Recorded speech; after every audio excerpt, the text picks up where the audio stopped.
Alright, it's gotten to that point, y'all. Welcome back to Street Scores. It's your boy Rico giving y'all a special edition of Redskins Report. In this episode of Redskins Report, I ask y'all which route should the Redskins take for the rest of the season? Finish strong or tank? Also give my opinion on which route they should take and why. Let's get it! Why did he? What's that?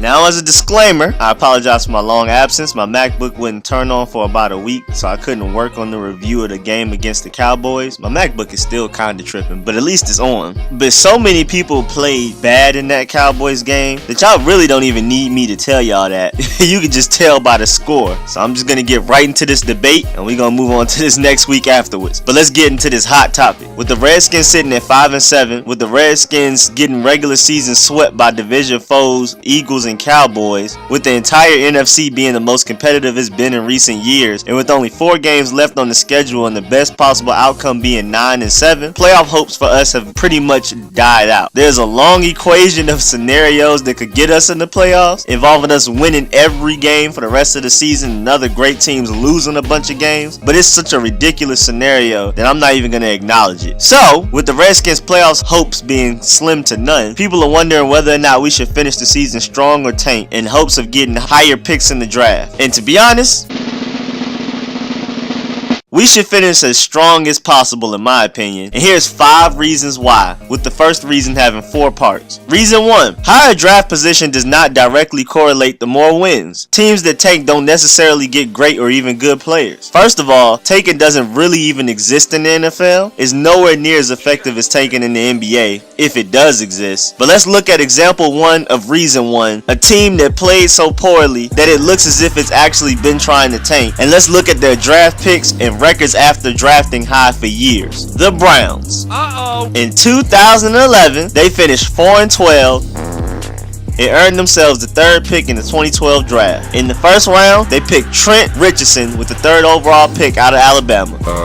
I can explain. He's in the CFL right now. He had terrible running back vision, clearly the product of a dominant Alabama team around him, making him look good in college. The Browns later drafted Brandon Weeden with the 22nd overall pick in the first round. I don't even have to explain that one, y'all already know how that went.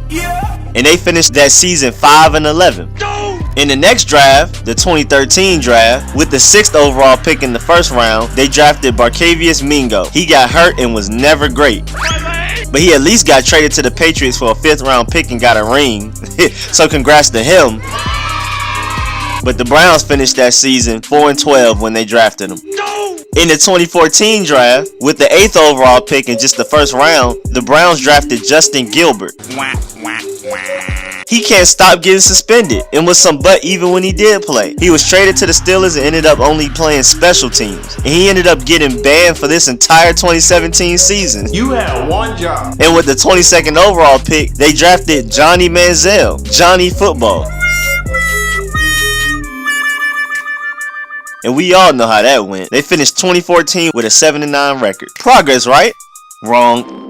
In the 2015 draft, the Browns used the 12th overall pick in the first round to draft defensive tackle Danny Shelton. Just a guy. Then they drafted center Cameron Irvin with the 19th overall pick in the first round. Just a guy also. They finished that season 3-13. Then in the 2016 draft, with the 15th overall pick, the Browns drafted Corey Coleman, who has a chance to be good, but keeps getting hurt, so we don't know for sure. They finished 2016 with a record of 1-15.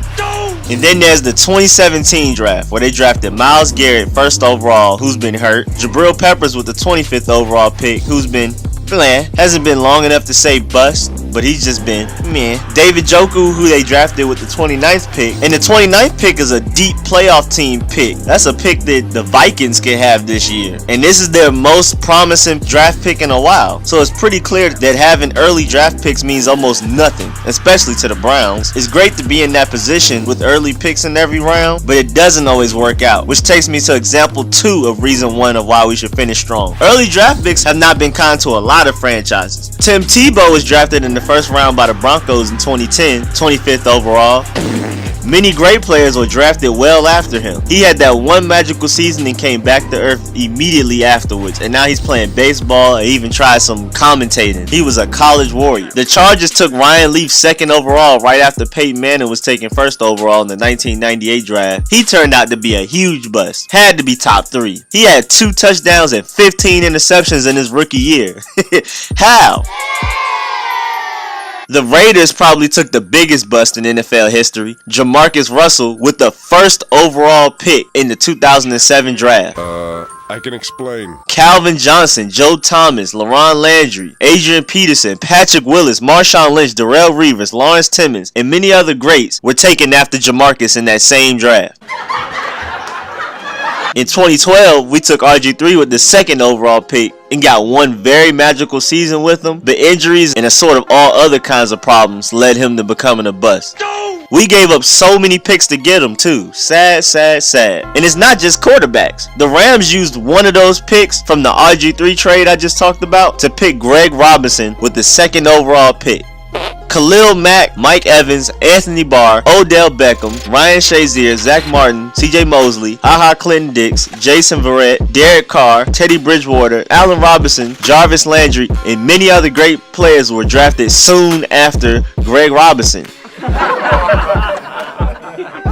The Rams completely dropped the ball in that draft. Devontae Freeman was taken in the 4th round that year. And that takes me to the 3rd example of the first reason why we shouldn't tank. Late rounds have produced some of the greatest players in history. The 3rd round has produced some gems. Joe Montana, Terrell Owens, Jason Taylor, Cliff Averill, Tyrann Mathieu, T.Y. Hilton, Navarro Bowman, Justin Houston, Marshall Yonder, Jason Witten, and Steve Smith were all taken in the 3rd round. The 4th round has also brought us some all-time greats. Jared Allen, Joe Theismann, Asante Samuel, Geno Atkins, Elvis Dumervil, David Johnson, and Brandon Marshall were all taken in the 4th round of their respective drafts. But don't even sleep on that 5th round. Rodney Harrison, Robert Mathis, Herschel Walker, Michael Turner, Mike Webster, Cam Chancellor, and Richard Sherman were all taken in the 5th. And in the 6th round, boy, Antonio Brown, arguably the best wide receiver in the league, was taken in the 6th round. And Tom Brady was also taken in the 6th. And he's arguably the greatest quarterback in NFL history. There are gems everywhere in the draft. You don't need an early pick. It helps. It definitely does. But if you scout and evaluate talent correctly, when you pick in the draft shouldn't matter much. But that's old stuff. There's examples of later pick players showing a lot of promise in this most recent draft, which leads me to the 4th example of the first reason why we should finish strong. We are in position to pick 11th overall if the draft were to start today. And let me tell y'all which players were drafted in the 11th pick or later in this most recent draft. Marshawn Lattimore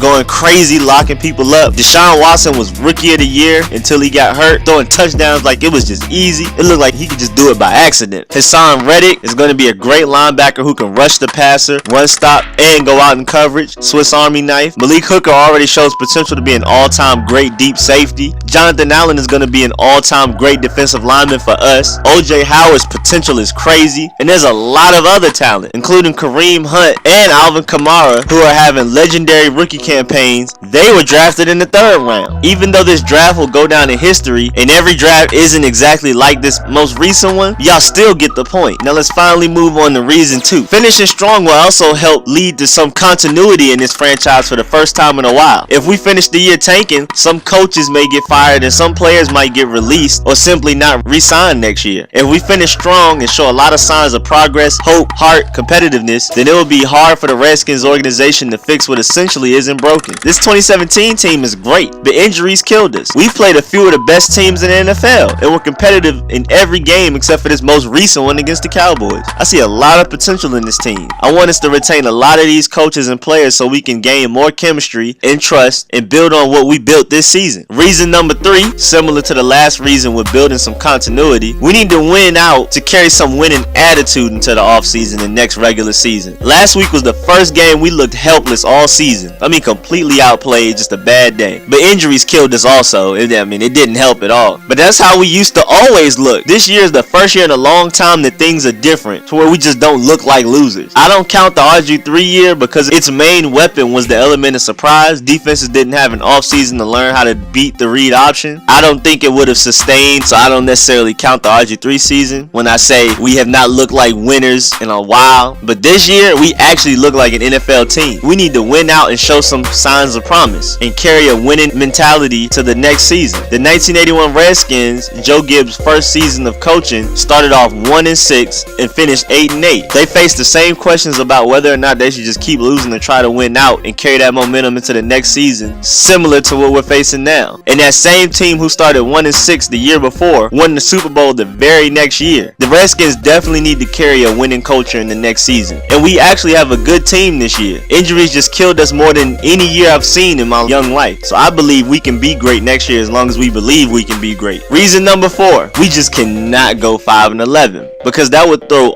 all of the sweat, tears, pain, and effort players and coaches put into this season right into the trash. People like Jonathan Allen and Chris Thompson would have played in vain. Trent Williams and basically the entire offensive line would have played hurt all season, and it will all be for naught if we just lose out. They might as well just rested since they first started getting hurt early in the season if we just wanted to lose. We got to finish this season strong for them to help ease the pain of their season-ending injuries. I want to see players go out and pour their souls on the field. That will also make them look better to help their case for staying on this team, or a bench player making a case for more snaps, or a player to show other teams that they can go somewhere else and produce. These last few games may be auditions for some players to make spots on other teams. And the last reason, and probably one of the most important reasons, one of the most slept on reasons definitely, this is the best time to try some new things. Coaches need to try out some new schemes and personnel groups, see which players have the best chemistry together. Jay Gruden needs to work on his red zone play calling, 2-minute offense play calling, clock management, and situational football in these last 4 games. He needs to learn how to take risks and learn where and where not to get creative in his play calling. Kirk also needs to take this time to work on his 2-minute offense and situational football. He also needs to take this time to take more risk and throw more difficult passes now that it won't affect the season much. And players all around the team need to work on new things. Defensive linemen can take this time to work on stunts and different hand and foot techniques to shed blocks, because practice isn't the same. Playing a real game is where you actually develop real techniques and skills. Wide receivers need to work on their route running and catching, and so on throughout the entire team. This is the time to improve on things that they would otherwise be afraid to improve on due to high risk when the playoffs are still in reach. This is y'all time to really see what y'all got. And that's it for this episode. Thanks for the view. Thanks for my view on this controversial topic. But it's not just about me.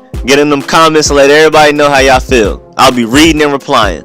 Don't be afraid to express an unpopular opinion. And make sure y'all Dolemite fake punch that like button, favorite, subscribe, I'll subscribe back. And most importantly, comment and share. And again, thank y'all for the support. I'll catch y'all later. I'm out.